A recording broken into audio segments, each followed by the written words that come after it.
In example 8, we want to find the GCF of 15 and 14. So let's go ahead and just do this together from the beginning. First thing we're going to do is a factor tree.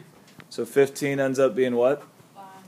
5 times 3. Both of those are prime, so we can't factor those anymore. 14 is 7 and 2. Both of those are prime, so we can't factor those anymore, so we'll circle them. Now we rewrite it as the prime factorization. So 15 is equal to, let's do 3 times 5, go smallest to biggest, right? And then 14 is equal to 2 times 7. All right, so then the next step, we want to circle what they have in common. What do they have in common? Nothing. So does that mean the GCF is 0? No. 1. Why 1, Jason? Because that's the only thing that goes into it. Okay, good. So if they don't have any factors in common in the prime factorization, they always have a 1 in there. You can always just put a 1 at the end here, times 1 and times 1, and it's not going to change the value, right? So you're never going to see a 1 in a prime factorization because 1's not a prime number. But every number has 1 as a factor. So if it doesn't have anything else in common, the GCF is 1. So we've got another one with variables here. We want to find the GCF of 75x squared y cubed, or y to the third power, and 30x cubed y to the fifth power. The first thing we're going to do is what? A factor tree. Factor tree, same as always, right? 75 cents would be 3/4, so that's going to be 3 times 25. And then the 25 is 5 times 5. And then the 30 is 5 and 6. It's 3 and 2, okay. So we'll rewrite these, and we're going to do it just like we did in the 7th example, I think it was, where we're going to include the variables in it. So we have 75x squared y to the third power, and that's going to equal, keep going, times x times x. Notice that Stephen said there were 2 x's here because it's x squared times Y times Y times Y. and there's 3 y's that we're multiplying together, so we have y times y times y.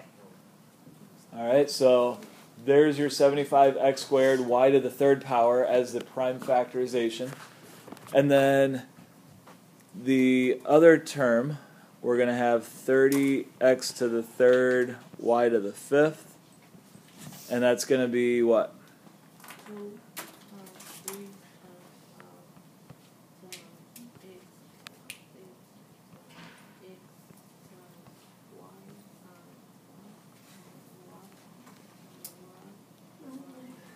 Whew, it's a lot of writing, isn't it? We're going to look for a shortcut here. So we're going to do this one this way, and then we'll find a shortcut so that we don't have to write out all those variables every time. It's especially going to get crazy when we have something like x to the 23rd power. We don't want to write out 23 x's. But we're still going to be able to do it, and it's going to be pretty easy. All right, so that's the first step. We did the prime factorization. It's kind of a long step. But now that we have that done, the rest of it's going to go pretty quickly. So what do they have in common? Let's just look at the numbers first. 5. All right, they both have a 5. Anything else? 3. And they both have a 3. Okay, anything else? X. Oh, hold on, just the number part first. Is that it? Okay. So now let's look at the x's. How many x's can they pair up? 2. I'm going to do it this way. I'm going to circle 2 x's here with 2 x's here. We're going to keep them together. And how many y's can we pair up? 3. Why 3? Yeah, there's 3 here, and even though there's 5 here, only 3 of them can match up with the 3 here. So when we're looking at the variables, how do we decide how many we're going to end up with? Is it always going to be the first one? Not necessarily the first one, but the one with Jason? What? Yes, the one with the least amount of the variables. So we had 2 x's here with 3 x's here. We could only pair 2 of these up with 2 of the 3 here. Okay? It's kind of like if we have, I don't know how many boys and girls we have in here. All right, so we've got 17 boys in here and 8 girls, right? Oh, my fault. So let's say that the boys want to ask the girls to prom. How many couples do you think we could get if we have 17 boys and 8 girls out of this class? Well, do we want to go? Let's say everybody wants to go. How many couples are we going to have? Like 8. Why 8? Because it's only 8 girls. There's only 8 girls, right? So it's the whoever has the least number of people in that group, that's going to decide how many we're going to have total or in our pairs, right? So it's the same thing with the variables. We have 2 x's here and we have 3 x's here. We can only have 2 pairs of x's because because there's only 2 x's here. So we're going to have 1 left out here and we're going to have a couple of y's left out here. Sorry, boys, you don't all get to go. Yes. All right. So let's go ahead and write our answer now. So we've got GCF equals, what numbers are we going to multiply together here? 3 times 5. And then we're also going to multiply x times x. We have 2 of them. Times y times y times y. I want to show all of the work here just so that you're clear about how we're getting our answer, but we're going to start looking for shortcuts here. So eventually we're going to let you just multiply these numbers together here. What is 3 times 5? So we'll just go straight to the 15. You wouldn't have to write 3 times 5. What is x times x? X squared. So you wouldn't have to write x times x, you could just write x squared. What is y times y times y? Y to the third power, or anybody know what the geometric term for that is? Cubed. Y cubed, yes. All right, so it's 15x squared, y cubed is our GCF. So that's the biggest number that goes into 75x squared, y cubed, and 30x cubed, y to the 5th. Who can complete this sentence for me? When using variables with exponents, use the blank exponent for that variable in the GCF. Jason told us earlier. What? The smallest. So we're going to use the smallest exponent as the exponent for our GCF.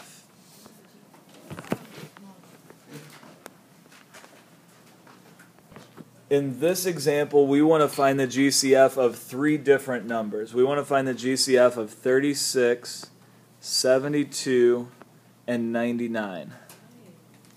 So we're going to find the GCF of 3 numbers. I think we all know what the first step is, right? We're going to do a factor tree. Go ahead and do that. All right, so we've got our factor trees. Now let's write out the prime factorizations. So we're going to write those just like we have been. We'll have 36 equals 2 times 2 times 3 times 3. And we're going to write the other ones out the same way.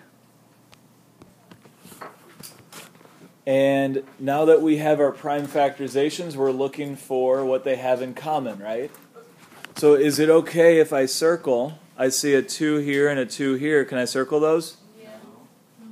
No, why not? They all have to have. They all have to have them, right? So it's not just 2 of them. It can't just be 2 of the terms have them in common, but they all have to have them. And they don't all 3 terms have a 2 in them. So we can't circle the 2's. What do they all have? Okay, I see they all have a 3, so we'll circle a 3 in each of them. Do they have anything else? 3. Another 3, right? So they each have another 3. Do they have anything else? The only other thing they could have would be an 11, right? Because that's all that's left here. But there's no 11s here to go with it. So that's it. That's all they have in common. So when we have 3 terms that we want to find the GCF of, we have to make sure that all 3 terms have the factor. Okay, we can't just do 2 out of the 3. Now that we've done that, we can get our answer. The GCF is going to equal what times what? 3. 3 times 3, which is 9. So we get this by doing 3 times 3. So in this last example here, we're mixing a bunch of this stuff together now. We're trying to find the GCF of 3 terms, and those 3 terms have variables in them, and the variables have exponents on them. So we're going to have to use everything we've learned here so far. All right, so the first thing we do is what? Factor trees. So let's go ahead and do that. Now, we've got our factor trees done. Remember, we have a shortcut now to do the variables with the exponents, right? Since we have this shortcut, when we write out the prime factorizations, I'm going to leave the variables off. Let's just do the prime factorizations of the numbers. So instead of writing 54 a cubed b to the second times c to the fourth, I'm just going to do the 54 part. So we've got 54 equals 2 times 3 times 3. And then we get these prime factorizations. And we're looking for what they have in common. What do they all have in common? Okay. There's a 2. Now, Kenneth, be careful. There's only 1 2 down in this one, right? So it's just a 2. And then what else do they have in common? A 3. Anything else? Okay, so that's the number part that they have in common. And so let's start writing out our GCF. We're going to do this in a couple of parts here. The first one, we'll do the number part. What do we get for the number here in our GCF? It's going to be 6. How'd you get that, Kenneth? How'd you get that, Kenneth? Okay, 2 times 3 is 6. So that's our GCF of the number part. But we still need the variables, right? What does our little note say a couple examples before about the variables? When we have variables with exponents, we're going to use what? The smallest one. So let's look at the a's first. Just the a's. We have an a to the third power here. We have an a to the second power here. And we have an a to the first power here. So if there's no exponent, we can pretend like there's a 1 there. So which one's the smallest? A to the first. So that's going to be our variable on this one. Do I need to put an a to the first here? No, we don't need that. All right, let's look at the b's then. We have a b to the second power here. We have a b to the third power here. And we have a b to the fourth power here. Which one's going to be our limiting one here? It's going to be the second, right? So it's going to be b to the second. Now for the c's, since there's only c's here and here, we don't really have to worry about this one, right? So it's going to be c to the fourth? Do they all have 4 c's in them? So can I use c to the fourth? No. So since we have 4 c's here and we have 4 c's here, but none here, which one's the smallest? What's smaller, 4, 4, or 0? What's the smallest, 4, 4, or 0? 0. So how many c's are going to be on our GCF? 0. No c's there. So that's your answer.